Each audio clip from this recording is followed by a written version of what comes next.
Michael Fairbrother joins me this week to discuss varieties of honey and mead. This is BeerSmith Podcast number 239.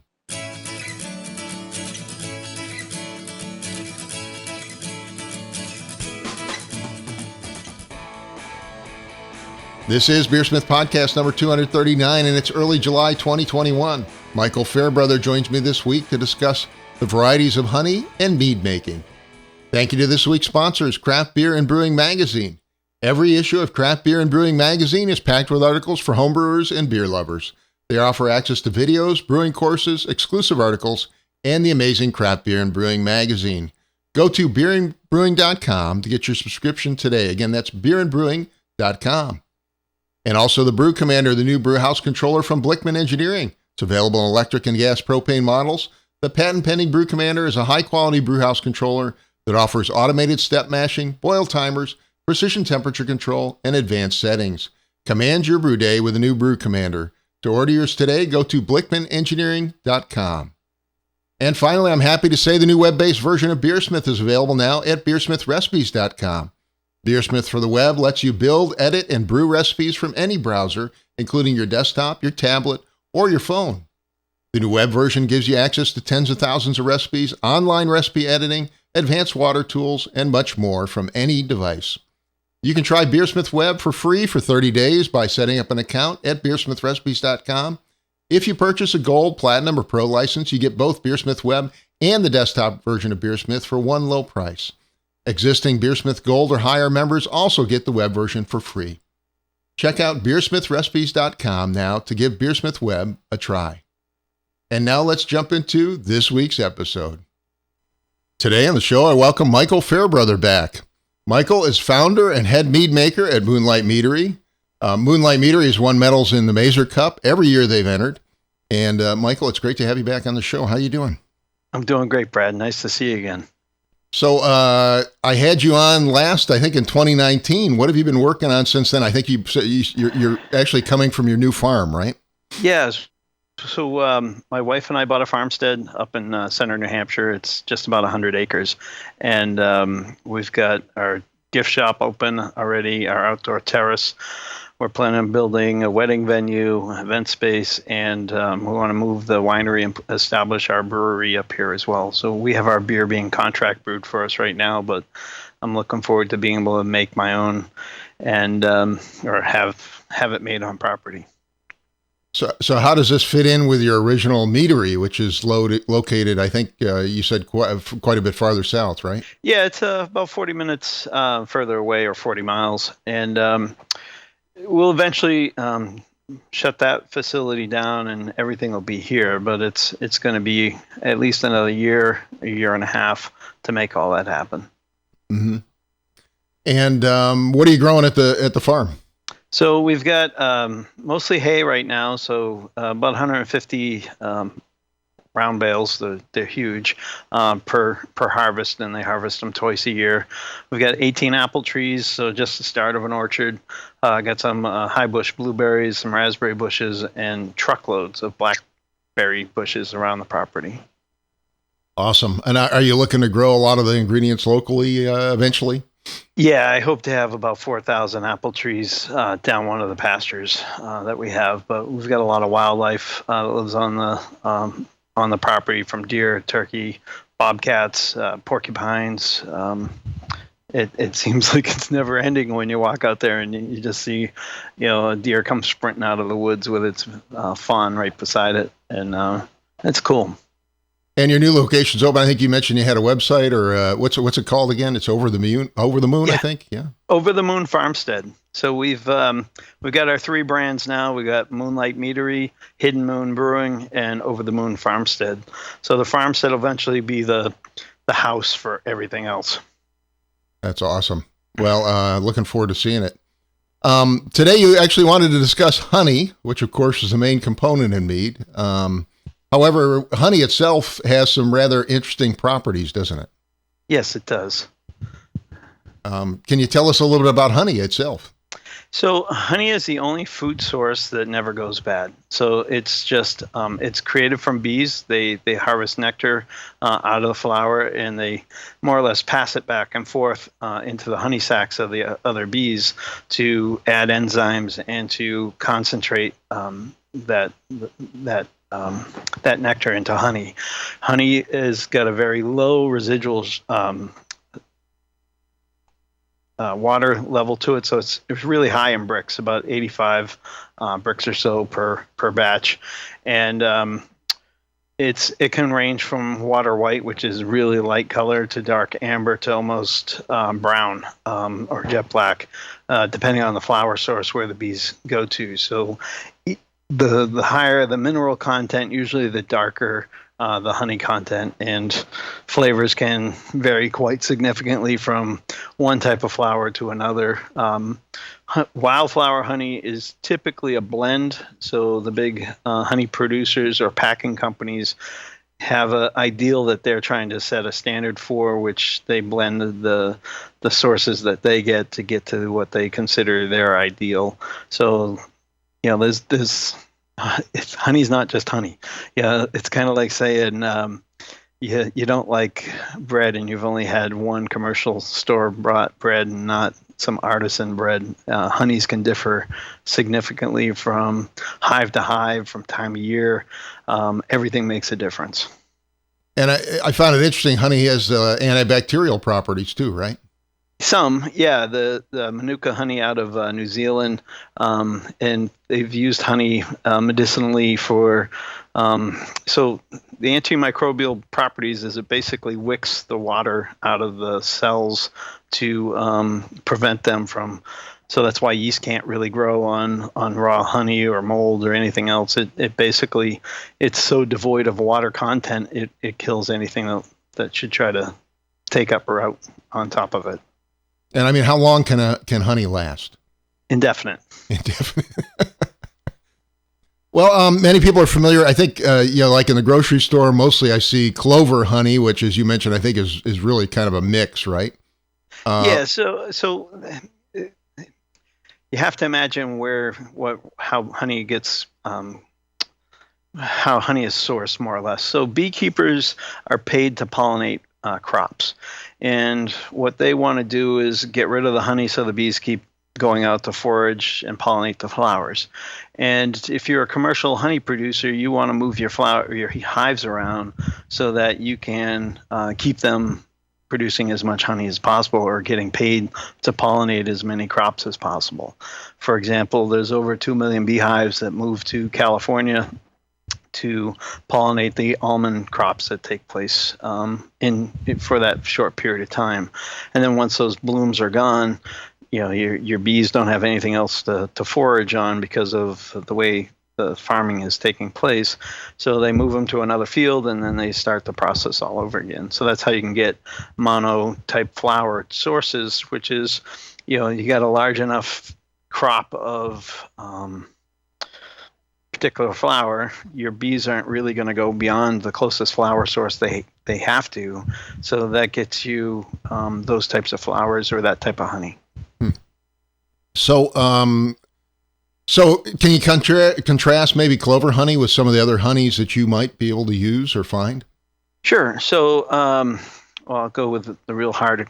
So orange blossom honey, really nice and light, really has a really distinctive flavor. It's not going to taste like oranges per se, but an orange honey is a conglomerate of citrus style honey. So it could be lemons, grapefruits, or oranges. But those type of crops define what becomes orange blossom honey. Clover honey, a lot more neutral, a little more, middle of the road type of flavor profile. Then you could go to something like a dark star thistle or a buckwheat honey. Buckwheat honey is really dark, almost molasses-like color to it, and I find that honey pretty objectionable flavor-wise once it's fermented through. But I have had some examples made by some fellow mead makers that I have enjoyed, but it's still got a pretty pronounced flavor. Heather honey from Scotland's got a really earthy note to it. In general, I like the lighter, the lighter colored honeys to start with when they ferment.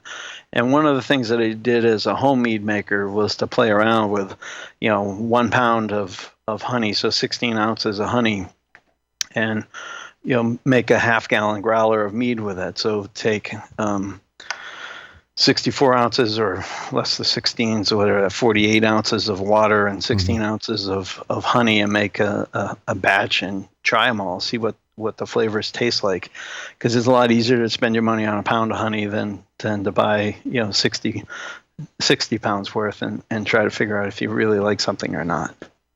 And the differentiation between the different kinds of honey is really driven by what they're feeding off of, right?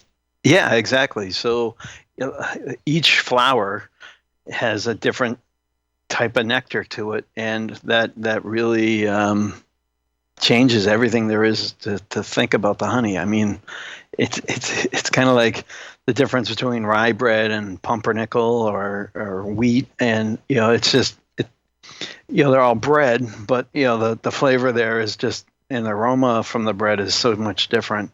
And the same is true if you think about beer styles, for example, like a Pilsner to a stout.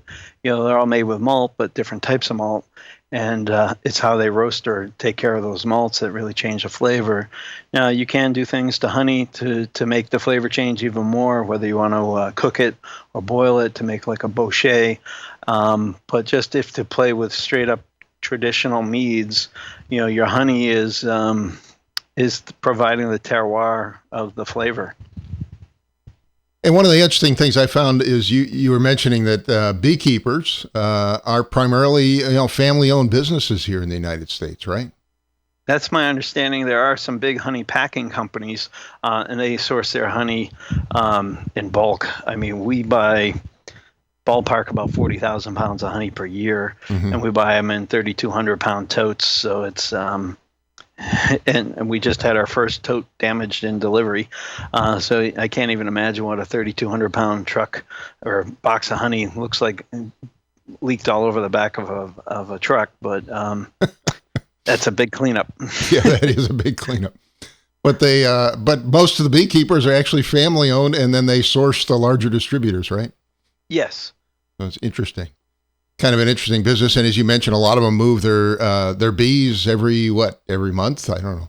Yeah, you got to really keep on track. The National Honey Board has put together a little map that kind of shows the pollination map around the country of where they're moving hives and what flowers are in bloom. And I use honeylocator.com, which is also sponsored by the National Honey Board, to list what kind of honey flowers and sources are available time of year. Some honeys are really hard to come by. Meadow foam is pretty expensive. Tupelo honey, really expensive. And it's just got to do with, so the way the temperature has changed some of the blooming patterns of the flowers. So now the Tupelo trees are blooming very similar to the almond crop, and a lot of the hives are being moved from one crop to another based on who pays, and nobody's usually paying somebody to harvest Tupelo honey because of it's not a cash crop. Nobody's trying to get those trees pollinated. The bees love them, but it's just a little bit hard to find. Yeah, or when you find it, you're paying through the nose. Yeah, I get it commercially at almost 3 times the price of what I pay for like an orange blossom honey. Where do you source less common forms of honey? Well, that's like I was saying. Honeylocator.com is a great tool to find honey by the flower type, honey by the state, or your local suppliers. You want to be cognizant that you might think you're dealing with a local honey supplier, but they may have bought in bulk, and they're just selling you the honey that they're pulling out of a drum. It's. I really want to, when I'm dealing with my local beekeepers, I want to know they have the hives, where they have the hives, what time of year are they harvesting, what's going on with in the field sources where those honeys or bees are pollinating, because all that makes a difference. You certainly, I certainly want to keep any kind of pesticides away from our finished product, and that's why we source organic honey for the most part. So it's really doesn't have any kind of opportunity to have any kind of possible contamination. And I mean, how do you make sure it's fresh and high quality? Well, that's almost impossible. So unless you're actually there when they're harvesting the honey and you're watching it be decapped and put into your container, you have to take somebody's word for it. So because if honey crystallizes, you can always heat it up to reconstitute it back. And ideally, you want freshest honey as possible. We do heat our honey up before we process to bottle or make our mead, and we'll heat it up to about 80 degrees Fahrenheit, which is more or less beehive temperature. So we want to, we don't want to denature the enzymes, and we want to keep that honey full of as much natural goodness as it has, so that we can't legally tell people that honey's good for you or mead's good for you, but we're trying to stay as fresh and clean of flavor as possible, and it's really paid off for us in the long run. I mean, from the competitions we enter and win, it's something that has to be consistent, and that's part of it. Well, side question, but I have some older bottles of honey that have hardened. How do you deal with that? So I'd recommend warm water bath. So if you heat your water up to, let's say, 120 degrees, and you leave your water or your honey jars in there, that'll eventually soften them up, and they will turn back towards liquid state. Like I said, around 80 degrees. It will be its temperature, What causes that? I mean, why does it crystallize? It's natural. There's only one type of honey that doesn't crystallize, to my knowledge, and that is Tupelo honey. Every other honey should naturally crystallize. Honey will not crystallize like in the grocery stores because it's been ultra filtered and heavily processed. So the grocery stores think of honey crystallization as a fault. It's actually a sign that it's real honey, and it's got everything it's supposed to have in it. I mean, is that one of the reasons you heat yours a little bit before you work with it, or not? Yeah, so we want to be able to move it. So we have a honey pump, and that pump can pull the honey out of a tote through a 2-inch thick hose, and it's a lot easier when it's a little warmer than if it's at room temperature or it really has to do with time of processing and the like. You mentioned playing with different kinds of honey by making mini batches. Can you walk us through what it would take to just make a simple mini batch, and the nutrients and other things that you might add? Sure. So we use pretty common standard staggered nutrient addition regime. So if you go to the meadmaderight.com website, Sergio from Melavino has put together a really nice calculator for people that you can put your starting gravity, your batch size, and it'll tell you, your 4 additions of nutrients, how much Fermade O or Go Firm or Fermade K that you might need to use. So for us, we're always rehydrating our yeast first, and we use Go Firm to do that. And I forget what the size ratio is for small batches, but it's not a very lot, like a teaspoon or 2. And it's a warm water to rehydrate, roughly about, I think, 110 degrees. Mm-hmm. Yeah, so I have. I do the same thing. In fact, I think I have a couple articles on it. BeerSmith does the calculations too. You were mentioning. Yeah. So all that. Obviously BeerSmith does this. I should pay more attention. But once I'll squirt a little bit of honey into the rehydration just to make sure they proof the yeast that it's actually active before we pitch it. And you want to attemperate your must and your yeast so that there's not going to be a temperature shock. And then once you've gotten your first your yeast in there, and 24 hours has gone by, then you start your first addition, then 48 hours and 72 hours. And then it's essentially more or less like a week later, you should be at about a third of the sugar has dropped started to ferment at this point in time.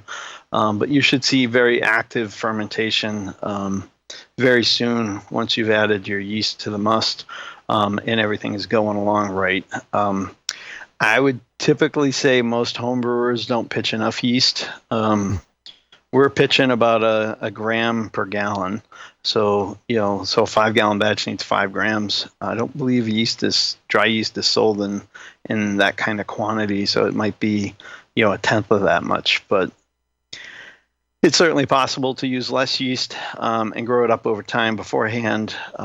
It's just the real key towards a successful fermentation is keeping your yeast happy, keeping it at a temperature it likes to work at. I recommend 71B. It's the yeast that I've been using commercially now for a little over 12 years, and it and I get along well. So I was going to say, is that still the yeast you use exclusively or not? Yeah, pretty much. Wow.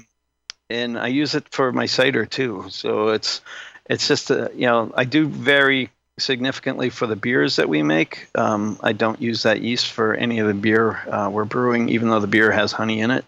I stick to more traditional beer recipe style brands for any of the braggots that we make. Right, yeah. And I think we did an episode on braggots some time ago, but you're making braggot with the honey right in the mix, right? Yeah, so we add the honey at knockout. So it's the boil has finished. We're all set. All the hops have been added, and we're at whirlpool time and trying to drop the temperature, and that's where we'll infuse the honey, because we're trying, again, not to cook that honey and denature those flavors. And for these mini batches, I think you were saying you start with a pound of honey, and then you said half-gallon batches, something like that, right? Yeah, so I use half-gallon growlers. So I had, I don't know, dozens of these things forever, and so my basement looked like a collector's closet of growlers. So I said, well, I was collecting honey and I'm looking at all these growlers. I'm like, that's a perfect ratio. 1 part honey, 3 parts water. And that's pretty much the ratio that we still use today, even for the big batches that we make. And you can go a little more water and you'll get drier, and you can go a little less water and you'll get sweeter. But at 1 to 3, it's a semi-sweet towards sweet, depending on how the yeast finishes. So, that's not your giant, big fruit mead where you're actually trying to push the gravity way up, right? Right. No, Yeah. my fruit meads are sometimes monsters where, the gravity might be 40 bricks, which is 40% sugar. So, if I'm going to make a bunch of mini batches, what varieties do you recommend starting with? What are some of your favorites that you use? Yeah. So, almond blossom is a nice dark one. I've done butterbean. I've done star thistle. I've done avocado blossom. Arizona pecan blossom is dark but delicious. What's avocado taste like? It's dark. It's a nutty type of flavor to it, and it's funny because we got 2 that we import the honey from Africa. One from Tanzania, one from Zimbabwe, and the one is dark brown, really mocha coffee notes to it, earthy, and then the other one's like a light gold, and the people that like dark honey love these darker meads. I find it a little harder, a little more of a clash on the palate than I want. I try to find the lighter the honey is more delicate, and then I can work better with trying to figure out how do I want to capture the essence of that honey. And around 14% ABV, you have room to balance all the pieces out. How do you, let's say you're going to design a new mead from scratch. How do you go about starting that process with a blank sheet of paper? Well, for traditional mead, it's pretty straight up. You pick a different type of honey and you rock and roll with it. If I'm trying to make a melomel or a methylglen, My metheglins always start from a really good base traditional. So usually an orange blossom is my go-to for making metheglins. And what I'll do then is figure out what kind of spicing do I want to achieve, and how do I want those spices to present, whether it be with peppers or vanilla or cinnamon or ginger. It's all a nuance, and then I try to think of, well, if I like this combination, how would I like that in contrast to this? So I'm always kind of tinkering, and a lot of it's done in my head, right? So a lot of it is just me thinking about the flavors and thinking about, well, will this work? Like we have one called Monkey Bread, which is a banana cinnamon maple mead, and people swear they could taste like nuts and stuff in it, but it's just the way the maple and the cinnamon tie in with the banana notes. And we went with a lot of bananas, so we pureed the bananas up, and then we got some top grade maple syrup here in New Hampshire, and Madagascar bourbon, not vanilla beans, Vietnamese cinnamon, in that one. And yeah, it's good. I'm just trying to look at some of my flavors. I've got my bar lineup on the other side here. So we did a cherry chipotle one. So once I played with cherry one, chipotle. Yeah, it's good. The spice really is more of a tingle on the back of the throat, so the cherries really come through. But like we've started our decadent series, so we have a strawberry one, a boysenberry, a cherry, and I'm missing one. It don't matter. Raspberry. How'd the boysenberry come out? It seems like that would be a great match. Yeah, the chocolate is really, really depth. So we're using about a pound of roasted cacao nibs per gallon.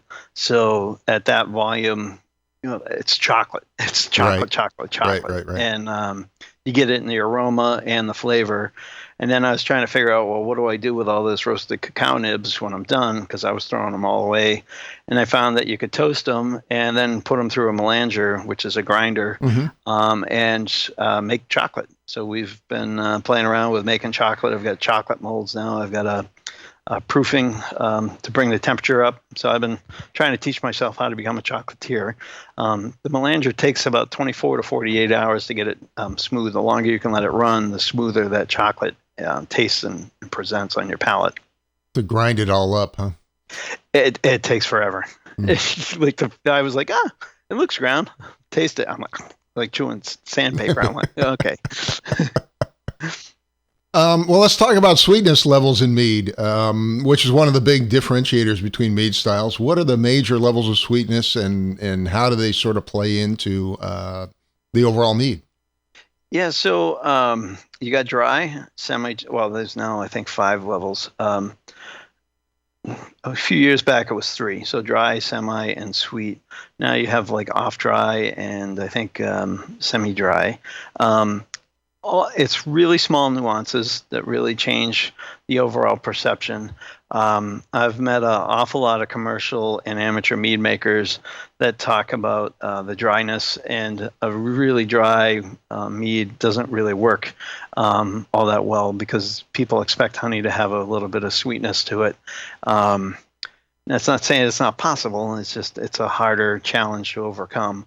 But essentially, you've got the actual sweetness of the must or the mead when it's finished, and what people perceive the sweetness to be. And there's 3 things that I've been able to determine that control those. One is the actual sweetness level. 2 is the residual pH of that mead, and 3 would be the alcohol level, and how hot or how spicy that alcohol note is. So if you can ferment at a really controlled temperature where you're not getting the higher fusel alcohols, you get this.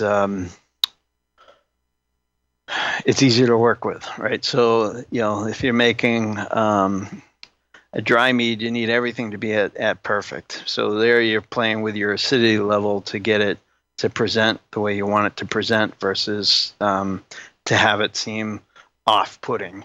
So you always want to keep the idea of honey flavor and how you want that to work, but you want to make it I'm not trying to make anything I make taste like a wine, but you're trying to keep it in balance. So if you think about, what makes wines work, it's a balance, right? So it's that totality of the beverage.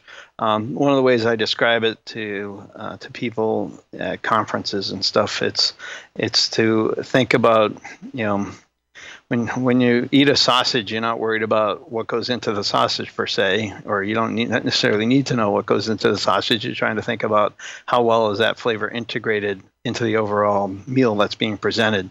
And with a really good mead, that's the same thing. You just because the raw ingredients were honey, water, and yeast, or honey and chili peppers and something else, it doesn't mean you want to taste every little piece of it. If you say you've got 5 fruits in a particular mead, and judges are dinging you because they can't find the cherries, even though you put cherries into it, maybe it's not a mead for that judge, right? And so, I've seen.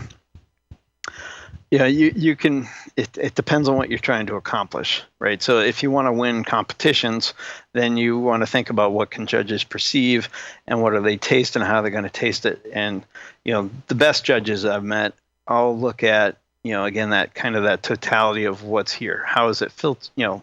What's the clarity? What's the sweetness level? And how does that alcohol all pull it together? Because you can. Yeah, you can work some things in your favor, like timing, like how long do you want to age a particular mead. We've released a commercial release of our Utopian X, which is 10 years in a Sam Adams Utopias barrel, and they actually prefer Samuel Adams, not Sam Adams. So Samuel Adams Utopias barrel, and it's it's kind of like its own thing. We've released 1,000 bottles, and we only have, I think, 400 or so left at this point. But I'm charging a premium for it because it spent 10 years sitting in the warehouse in a barrel that I kept my hands off of for 10 years, and I certainly want to enjoy it myself. But yeah, I have a Barolo wine that's aging, and that's an exercise in patience. I think it's like a minimum of 5 years. So wow. Let's walk through those 3 things that you mentioned earlier, though. Residual sweetness. So first, how do you get residual sweetness into a mead? Because obviously, if you just throw yeast in there and water, it's going to ferment pretty dry, right? Yeah, well, the yeast has a tolerance level, so how much will it ferment? So if your yeast is going to ferment at about 14%, you need to at least be 28 to be 28 bricks as a starting point. And I'm sorry, I talk bricks versus starting gravities anymore, but it's if I remember right, the 71B you're using is like 100 points of gravity. So if you think about 100 points of OG, I guess. Right. So your 50% of your points go to CO2 production, 50 go to alcohol production. So when you're talking about 28 bricks, you got about 14% potential alcohol content. Mm-hmm. So if you want to bump up your residual sugar, you set that sweetness level at the start to say 32, and then you're going to have about 4% residual sweetness, and that could be really sweet depending on your finishing bricks or not. You're talking, by the way, we're talking really high starting gravities here, like 1150, 1160 kind of thing, right? Yeah, 1160 would be about 40 bricks, so that's 40% sugar. So the way bricks, up there. Yeah, so it's when your hydrometer should have like a triple scale on them. Refractometers often usually measure in bricks, I think. I think you can multiply by 4 too to get the bricks to gravity roughly. That's correct. So, the other option you have for residual sweetness is blending your meads after fermentation. You need to be careful to make sure you don't restart fermentation when you do that. And definitely be careful if you're doing that in sealed bottles, because you might create bottle bombs that'll explode and throw glass all over the place. I did one of the last Mead for Your Die competitions. I had some entries come in, and I put a bottle down, and glass went 10 feet around me. So you got to be really careful definitely recommend corks if you've got any kind of suspicion that you're not quite as good as you think you are.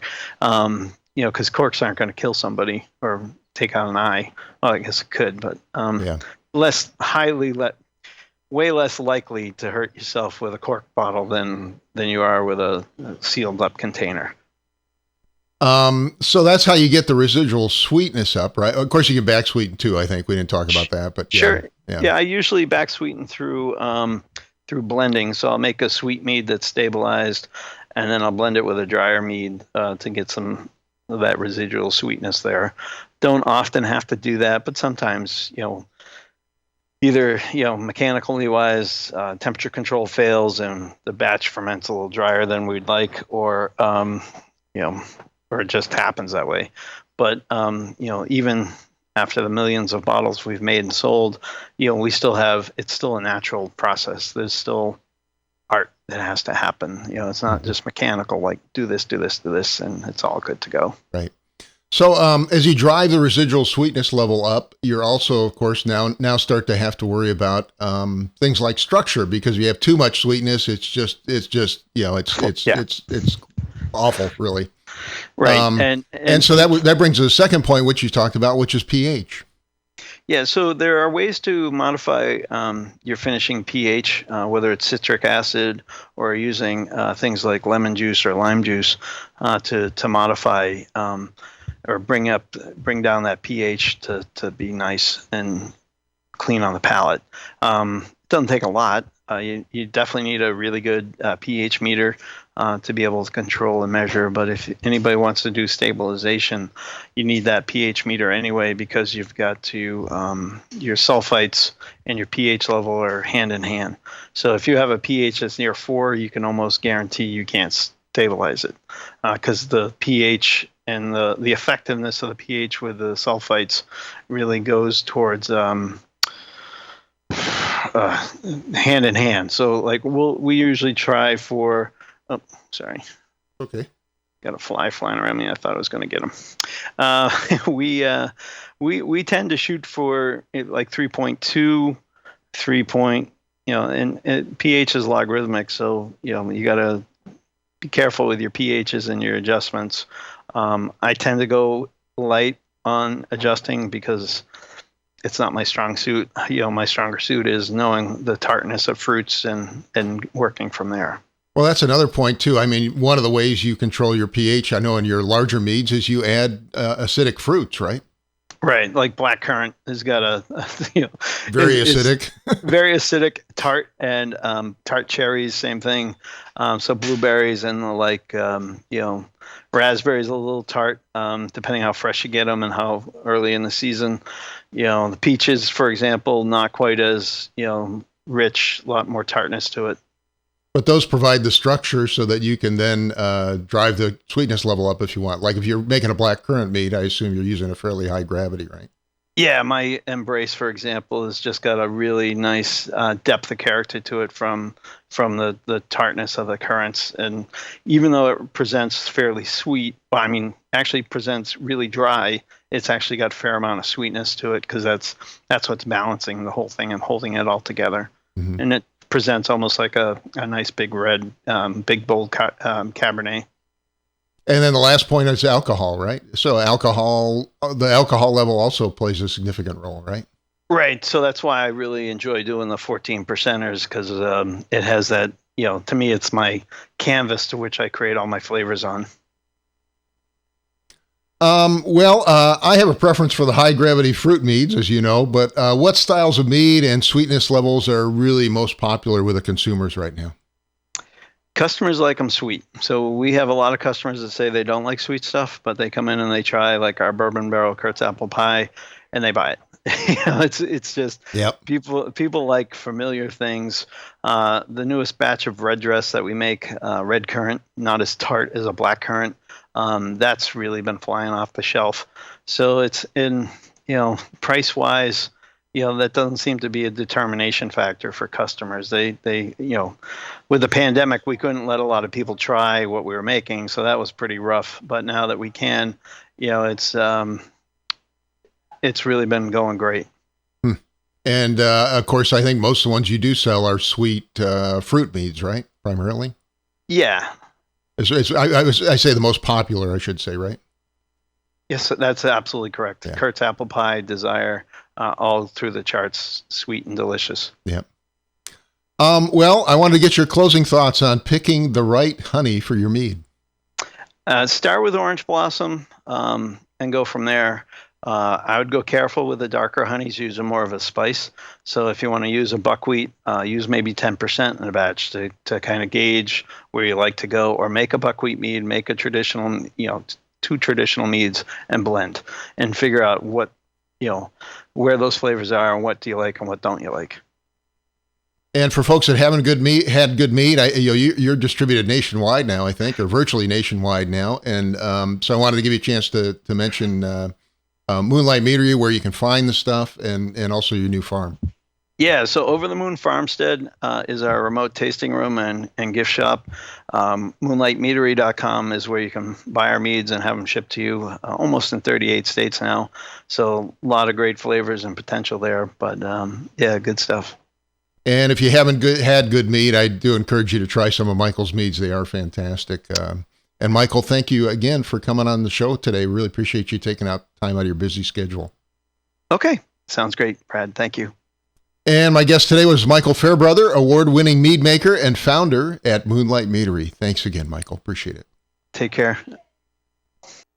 A big thank you to Michael Fairbrother for joining me this week. Thanks also to Craft Beer and Brewing Magazine. They offer access to videos, brewing courses, exclusive articles, and the amazing Craft Beer and Brewing Magazine. Go to beerandbrewing.com to get your subscription today. And also the Brew Commander, the new brewhouse controller from Blickman Engineering. It's available in electric and gas propane models. The patent-pending Brew Commander is a high-quality brewhouse controller that offers automated step mashing, boil timers, precision temperature control, and advanced settings. Command your brew day with a new Brew Commander. To order yours today, visit blickmanengineering.com. Again, that's blickmanengineering.com. And I'm happy to say the new web-based version of BeerSmith is available now at beersmithrecipes.com. BeerSmith for the web lets you build, edit, and brew recipes from any browser, including your desktop, tablet, or phone. You can try BeerSmith Web for free for 30 days by setting up an account at beersmithrecipes.com. If you purchase a Gold, Platinum, or Pro license, you get both BeerSmith Web and the desktop version for one low price. Existing BeerSmith Gold or higher members also get the web version for free. Check out beersmithrecipes.com today to give it a try. I'd like to thank you for listening, and I hope you have a great brewing week.